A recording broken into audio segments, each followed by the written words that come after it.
Punjab Kings captain Shreyas Iyer చరిత్ర సృష్టించాడు. 18 ఏళ్ల ఐపీఎల్ చరిత్రలోనే 3 జట్లను ప్లే ఆఫ్స్ కు చేర్చడమే కాకుండా క్వాలిఫైయర్ 1 కు తీసుకెళ్లిన తొలి కెప్టెన్ గా నిలిచాడు.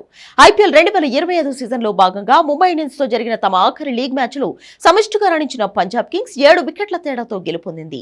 ఈ గెలుపుతో 19 పాయింట్లను ఖాతాలో వేసుకున్న పంజాబ్ కింగ్స్ అగ్రస్థానంలో నిలిచి క్వాలిఫైయర్ 1 కు అర్హత సాధించింది. గతంలో ఢిల్లీ క్యాపిటల్స్ కు సారథ్యం వహించిన అతను ఆ జట్టును టాప్ ప్లేస్ లో నిలిపి క్వాలిఫైయర్ 1 కు తీసుకెళ్లాడు. గతేడాది కేకేఆర్ కెప్టెన్ గా జట్టును ఫైనల్ కు తీసుకెళ్లడమే కాకుండా టైటిల్ కూడా అందించాడు. తాజాగా పంజాబ్ కింగ్స్ ను క్వాలిఫైయర్ 1 కు తీసుకెళ్లాడు. ఈ సీజన్ లో పంజాబ్ ను ఫైనల్ కు తీసుకెళ్లే 3 జట్లను ఫైనల్ కు చేర్చిన కెప్టెన్ గా కూడా నయా చరిత్రను లిఖించనున్నాడు. 18 ఏళ్ల ఐపీఎల్ చరిత్రలో మరే కెప్టెన్ కూడా ఈ ఫీట్ సాధించలేదు.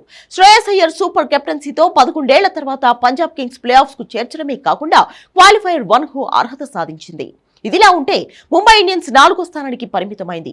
ఈ టోర్నీలో చివరి లీగ్ మ్యాచ్ లో ఆర్సీబీ, లక్నో సూపర్ జెయింట్స్ తలపడనున్నాయి. ఈ మ్యాచ్ లో ఆర్సీబీ గెలిస్తే క్వాలిఫైయర్ 1 లో పంజాబ్ కింగ్స్ తో తలపడనుంది. ఓడితే మాత్రం ఎలిమినేటర్ లో ముంబై ఇండియన్స్ తో తలపడుతుంది.